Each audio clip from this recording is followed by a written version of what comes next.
জুবিন গাৰ্গৰ ঘৰৰ আৰ্হি প্ৰস্তুত কৰা আৰ্কিটেক্টে বিস্ফোৰণ ঘটাইছে। কেনেধৰণে সিদ্ধাৰ্থ শেখৰে জুবিন গাৰ্গৰ ঘৰ নিৰ্মাণতো ষড়যন্ত্ৰ ৰচনা কৰিছিল সেইখিনি কথা সদৰি কৰিছে। জুবিন গাৰ্গে কেনেধৰণে শেখৰ সিদ্ধাৰ্থৰ বাবে কান্দিব লগা হৈছিল সেইখিনি কথা সদৰি কৰিছে। কিদৰে মুম্বাইৰ ঘৰ বিক্ৰী কৰিবলৈ বাধ্য কৰা হৈছিল সেইখিনি কথা সদৰি কৰিছে এগৰাকী আৰ্কিটেক্ট ৰাজতিলক হাজৰিকাই। নমস্কাৰ, স্বাগতম নিউজ 18 অসম নৰ্থ ইষ্টৰ এয়া হৈছে পোনপটী সম্প্ৰচাৰ ষ্টুডিঅ'ত মই প্ৰাঞ্চল। মৰমৰ শিল্পী জুবিন গাৰ্গ অতি সহজ সৰল এজন ব্যক্তি আছিল আৰু সেই সহজ সৰল ব্যক্তিজনৰ লাভ উঠাইছিল তেওঁৰ আশে-পাশে থকা শেখৰ সিদ্ধাৰ্থৰ দৰে মানুহবোৰে। সহজ সৰলতাৰ সুযোগ লৈছিল তেওঁলোকে। ইতিমধ্যে অভিযোগবোৰতো আছেই, সিদ্ধাৰ্থ নামৰ সেই বেপাৰীটোৱে কেনেধৰণে জুবিন গাৰ্গৰ ধন গুগ্ৰাসে গিলিছিল। জুবিন গাৰ্গৰ ধন নিজৰ PS-ৰ একাউণ্টত উদ্ধাৰ হৈছে বা আন কাৰোবাৰ তাত উদ্ধাৰ হৈছে। জুবিন গাৰ্গে মানে নিজৰ টকাবোৰক বৰ এটা বিশেষ গুৰুত্ব দিয়া নাছিল। তেওঁ মানুহৰ মাজত থাকি ভাল পাইছিল, সেই কথা বাৰে বাৰে আমি কৈ আছোঁ আৰু সেই কথা প্ৰমাণ হৈ আহি আছে। শেহতীয়াকৈ আৰ্কিটেক্ট ৰাজতিলক হাজৰিকাই বিস্ফোৰণ ঘটাইছে। কি কৈছে আৰ্কিটেক্ট ৰাজতিলক হাজৰিকাই কৈ দিব বিচাৰিছোঁ। জুবিনৰ যিহেতু প্ৰথম ঘৰৰ আৰ্হি প্ৰস্তুত কৰিছিল ৰাজতিলকে, শেখৰ সিদ্ধাৰ্থই ক্ৰমান্বয়ে নিসংগ কৰিছিল জুবিন গাৰ্গক, সেই কথা এইগৰাকী ৰাজতিলক হাজৰিকাই সদৰি কৰিছে যে জুবিন গাৰ্গক ক্ৰমান্বয়ে মানুহৰ মাজৰ পৰা আঁতৰাই লৈ ফুৰিছিল বা আঁতৰাই নিবলৈ সক্ষম হৈছিল শেখৰ আৰু সিদ্ধাৰ্থে। এটা ডাঙৰ কথা, এয়া SITৰ তদন্তত হয়তো এটা সহায় কৰিব পৰা কথা হিচাপে ই বিবেচিত হ'ব। জুবিন গাৰ্গৰ ঘৰ নিৰ্মাণতো ষড়যন্ত্ৰ কৰাৰ অভিযোগ উত্থাপন হৈছে এই শেখৰ আৰু সিদ্ধাৰ্থৰ বিৰুদ্ধে। টকাৰ অভাৱৰ বাবে মুম্বাইৰ ঘৰ বিক্ৰী কৰিব বিচাৰিছিল জুবিন গাৰ্গে আৰু ঘৰ বনাবলৈ টকাৰ অভাৱ হোৱাত এদিন কান্দিছিল জুবিন গাৰ্গে, সেই কথা আৰ্কিটেক্টগৰাকীয়ে সদৰি কৰিছে। যি জুবিনে অনুষ্ঠান ইমান পাই থাকে, ইমান অনুষ্ঠানৰ বাবদ পইচা পাই থাকে, চিনেমা 7 কোটি 8 কোটি লোকে লাভ হয়, যি জুবিন গাৰ্গে এটা গানৰ বাবদ এটা নিৰ্দিষ্ট পৰিমাণৰ বৰঙণি লয় সকলোৱে জানেই, সেই জুবিন গাৰ্গৰ টকাৰ অভাৱ কেনেধৰণে হ'বলৈ পালে? স্বাভাৱিকতে জুবিন গাৰ্গৰ টকা কোনোবাই গুগ্ৰাসে গিলিব লাগিব আৰু শেখৰ সিদ্ধাৰ্থই সেই কাম কৰিছিল, যাৰ ফলত নিজৰ পৰিশ্ৰমৰ টকা উপভোগ কৰিব পোৱা নাছিল জুবিন গাৰ্গে। নিজৰ কষ্টবাৰ্জিত ধন, পৰিশ্ৰমেৰে ঘটা ধন, নিজেই সেই ধনৰ সুখ নাপালে জুবিন গাৰ্গে এই পাখণ্ডবোৰৰ বাবেই। তেনেধৰণৰ ইংগিত দিছে আৰ্কিটেক্ট ৰাজতিলক হাজৰিকাই। সিদ্ধাৰ্থ শেখৰৰ প্ৰৰোচনাত বাতিল কৰিছিল প্ৰথম ঘৰৰ আৰ্হি। সেই সময়ত যিহেতু আৰ্কিটেক্টগৰাকীয়ে সকলো কথা শুনিছিল, শেখৰ সিদ্ধাৰ্থে কেনেধৰণে তেওঁক বাধা দিছিল হয়তো সেইখিনি শুনিছিল, যাৰ ভিত্তিতে তেওঁ এই কথাখিনি কৈছে। আমি মন্তব্যটো শুনাম আপোনালোকক।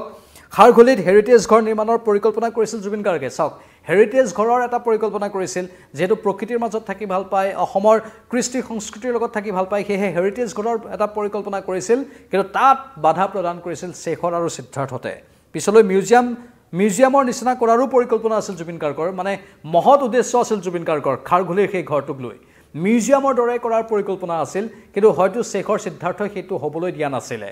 ঘৰটো গৰিমা গাৰ্গক উপহাৰ দিয়াৰ কথা আছিল। অতি দুৰ্ভাগ্যজনক, অতি দুখজনক আৰু কৰুণ এখন ছবি। গৰিমা শইকীয়া গাৰ্গক সেই ঘৰটো উপহাৰ দিম বুলি জুবিন গাৰ্গে ভাবি আছিল, যিটো বাস্তৱত নহ'লগৈ। আমি মন্তব্য শুনাইছোঁ আৰ্কিটেক্ট ৰাজতিলক হাজৰিকা, আৰু কি ক'লে গোটেই মন্তব্যখিনি এবাৰ মন দি শুনিব। সেই কথাখিনিত বহু কথা লুকাই আছে, আগবঢ়াইছোঁ। মানে দাদাই যেতিয়া মোক এপ্ৰ'চ কৰিলে, এণ্টায়াৰ প্ৰচেছত আমি যেতিয়া ডিজাইন ডিছকাশ্যনছবিলাক কৰি আছিলোঁ, ষ্টাৰ্টিঙৰ পৰাই দাদাই যেতিয়া, চাওক দাদাকতো গমেই পাইছে বস্তুটো বনাম মানে বনাম। ছ' তাৰপিছত যেতিয়া মই সুধিব যাওঁ, তেতিয়া মানে প্ৰত্যেকবাৰ ন'টিছ কৰোঁ যে সিদ্ধাৰ্থ আৰু শেখৰৰ মানে কিবা মুখৰ এক্সপ্ৰেশ্যনেই বদলি যায়, বুজিছেনে? কাৰণ ঘৰ এটা বনালেতো ডাঙৰ ইনভেষ্টমেণ্ট এটা সোমাই যাবতো, তেতিয়া তাহাঁতৰ চাগে অংক নিমিলিব বা ইদাৰ ৱে। ছ' আমি যেতিয়া ডিজাইনবোৰ ডিছকাশ্যনৰ কাৰণে তেওঁৰ ওচৰত, কাৰণ সদায় অকুপাইড থাকে তেখেতে, মাল্টিপল টাইমছ গৈ পেলাই অলপকৈ সুধি যাওঁ, এদিন ন'টিছ কৰিলোঁ যে তেখেতে মানে বহুত দুখত ভাঙি পৰিছে।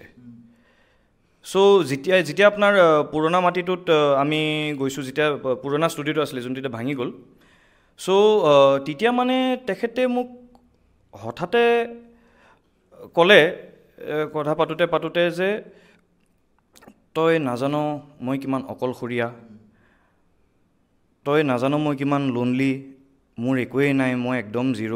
মানে তেখেতে একদম পূৰা এজন ভাঙি পৰা মানুহজনৰ নিচিনা। ছ' মই দাদাক সুধিলোঁ যে দাদা এনেকুৱা কি হৈ গ'ল, মানে বস্তুটো আপুনি এনেকৈ কিয় ভাবিছে?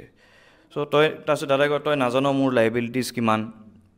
ছ' তাৰপিছত হ'লেও আমি দাদাই যোনটো সপোন ভাবিছিলে আৰু বিশেষকৈ মানে মোৰ দুখ এইটো লাগে যে দাদাই সেইটো সময়ত কৈ মানে কান্দি গ'ল মানে মানুহজন ঘপককৈ, বুজিছেনে? এতিয়া আপোনাৰ কান্ধত যদি জুবিনদাৰ নিচিনা মানুহ এজন যদি কান্দি যদি কয় যে মইতো গোটেইখিনি বস্তু দি থৈয়ে যাম, সেইটো এনেও পাব্লিকলি জুবিনদাই বহুতবাৰ কৈছে, কিন্তু গৰিমা বৌৰ কাৰণে আৰু দেউতাকৰ কাৰণে ঘৰ এটা দি থৈ যাম, যোনটো মই মৰাৰ পিছত মিউজিয়াম হ'ব। সেনেকুৱা পাৰ্চপেক্টিভতে আমি ডিজাইনছখিনি কৰিছিলোঁ যে অসমীয়া হেৰিটেজ কালচাৰটো ৰিপ্ৰেজেণ্ট হওক। চ' তাৰপিছত মানে তেখেতে ক'লে যে বৌকটোতো তই দেখিছ কিমান সৰল, তেখেতৰ একো সোণ গহনা মুকুতাৰ লগত একো মানে ইণ্টাৰেষ্টটো নাই, মাটিত শুৱালে মাটিতো শুই যায়। চ' কিন্তু তাইৰ যাতে আলাই আঠানি নহয়, মই ঘৰটো এবাৰ মই বনামেই। চ' সেনেকুৱা কনফিডেঞ্চত আমি বস্তু বঢ়িয়াকৈ স্মুথলি গৈ আছিলে। তাৰপিছত প্ৰথম দিনাখনৰ পৰাই যেতিয়া চাওক চব বস্তু ৰেডি হৈ যোৱাৰ পিছত কাম যেতিয়া আৰম্ভ কৰিম, দেৰ আৰ মাল্টিপল ষ্টেপছ। প্ৰথমতে আমি ছাইটটো মেপ বনাম ন, চ' য'ত আমি মানে প্ৰত্যেকটো গছো মানে আমি গণি পেলাই থৈছোঁ, এইখনে ছাইট মেপ আছে। তেতিয়া কাৰণে প্ৰথমতে মই 1 লাখ টকা ক'লোঁ, য'ত 20,000 আপোনাৰ কণ্টুৰ মেপত গ'ল আৰু 80,000 বাকী কিবা কিবি আপোনাৰ হেৰিত গ'ল। আৰু এতিয়া কনষ্ট্ৰাকশ্যন ইণ্ডাষ্ট্ৰী 80,000 কিমান ভেলু আছে চবেই জানে। চ' তাতেও সেই পইচাটো 1 লাখ টকা দিবৰ কাৰণে সিদ্ধাৰ্থে মানে 2 সপ্তাহ লগাইছে কামটো মানে জাষ্ট ডিলে কৰিবৰ কাৰণে। মই পকেটৰ পৰা 5,000 টকা দিছোঁ। চ' তাৰপিছত মানে যেতিয়া দাদাক মানে মই হেৰি কৰিলোঁ, কি কয় এইটো, ডিজাইনটো আহি পেলাই চালে, একচেপ্ট কৰিলে। দাদাই মানে একচেপ্ট হোৱাৰ পিছত সেইটো বাৰু বহুত দীঘলীয়া এটা প্ৰেজেণ্টেশ্যন আছিল, দাদাক যোনটো প্ৰেজেণ্টেশ্যন দিছিলোঁ।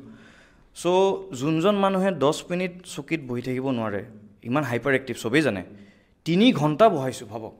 1.5 ঘণ্টা মানে 2টা বেটছত মানে 1.5 ঘণ্টাৰ পিছত দাদা নিজেই উঠি গ'ল মানে হঠাতে।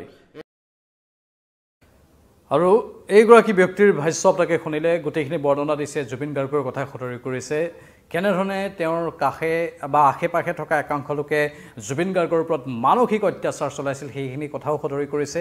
স্বাভাৱিকতে লক্ষণীয় এটা বিষয়। আৰু এই বিষয়বোৰ স্পষ্ট হৈছে এতিয়া লাহে লাহে ক্ৰমান্বয়ে। বহু কথা ওলাবলৈ এতিয়াও হয়তো বাকী আছে, যিবোৰ কথা অতি শীঘ্ৰে পোহৰলৈ আহিব বুলি আমি আশা কৰিব পাৰোঁ। জুবিন গাৰ্গৰ মৃত্যু সহজ মৃত্যু নহয়। জুবিন গাৰ্গ মানসিকভাৱে অন্তৰ্দ্বন্দ্বত ভুগি আছিল ক'ৰবাত, সেইটো আমি অনুমান কৰিব পাৰিছোঁ। কাৰণ তেওঁ এটা শেষৰ সাক্ষাৎকাৰটোত তাৰে ইংগিত দি গৈছিল, পিপুল দি মেক মি মেচিন, এনেধৰণৰ এটা বাৰ্তা দিছিল ৰীতা চৌধুৰীৰ সেই সাক্ষাৎকালত। সেইটোৱেই বুজাই দিছিল যে কেনেধৰণে মানুহৰ মাজৰ পৰা আঁতৰি গৈছিল। একাংশ লোকৰ কথা কৈছিল তেওঁ, যিসকলে জুবিন গাৰ্গক ক্ৰমান্বয়ে মেচিনলৈ ৰূপান্তৰিত কৰিছিল, এটা যন্ত্ৰ বনাই দিছিল। আৰু যিবোৰৰ বাবেই জুবিন গাৰ্গে ভিতৰি ক'ৰবাত যন্ত্ৰণাত চটফটাই আছিল।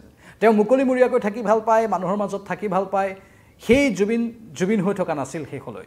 জুবিন গাৰ্গৰ মানসিক ষ্ট্ৰেছ ইমান বাঢ়ি গৈছিল, যাৰ ফলত সেই যিবোৰ নিগেটিভ হৰমন থাকে আমাৰ শৰীৰৰ, সেই হৰমনবোৰৰো হয়তো নিঃসৰণ হ'বলৈ ধৰিছিল এনে একাংশ লোকৰ হেঁচাৰ বাবে বা চাপৰ বাবে।